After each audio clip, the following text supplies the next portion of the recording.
G'day and welcome back to Big Al's Outdoor Adventures. In Australia we have so many different climates. You can have a stinking hot day with 45-degree heat. Up in the top end you're going to have monsoon rains and droughts. Go out west towards Stanthorpe where you can get -7 or 8 degrees. But as an Aussie, you love to camp all year round. And I know that our climate doesn't get as cold as it does in some other countries, but here, if it's under 10 degrees, we start to whinge a bit. So there's nothing better than having a camping trip where you can stay warm.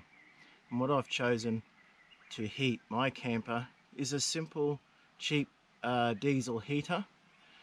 And the reason I've chosen this type is I don't have any room inside the van to fit a diesel heater. So I've chosen this type, which we can simply put in storage for most of the year, and when we go out on those trips where we're going to have a nice cold adventure, we can hook this one up and keep ourselves nice and toasty inside.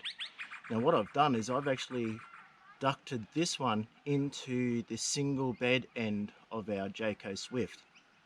We have one pipe from the front of the diesel heater. This is the heating end, and it's plumbed up into a vent inside the bed end, and then at the other end I have another ducting that comes from inside the camper through the machine and then back into the camper. And the reason I've chosen it this way is some of the campsites you go to, if you've got a dozen or so people camping with all wood fires going and you've got a heavy mist or fog, all of that smoke stays trapped down below the fog, and there's nothing worse than hopping inside your camper and having it full of smoke.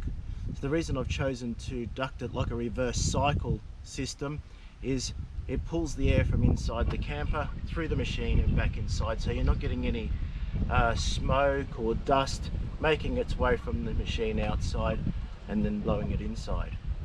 Now we've used this one a few times now and we find that it's very efficient. On a long night, say 10 hours, you'll use half a tank of diesel, draws less than an amp of power, and can heat the camper up to around 10 degrees warmer on its lowest setting.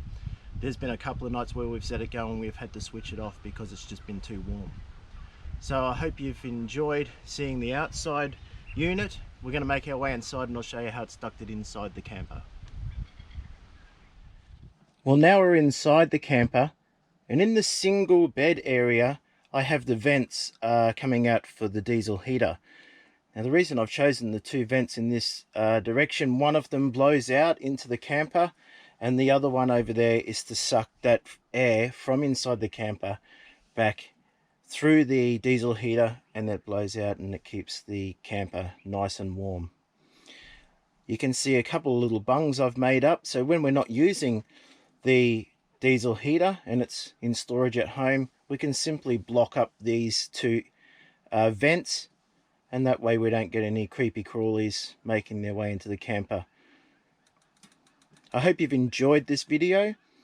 It's a way that you can keep your camper nice and warm in those cooler months, and I'll see you in the great outdoors soon.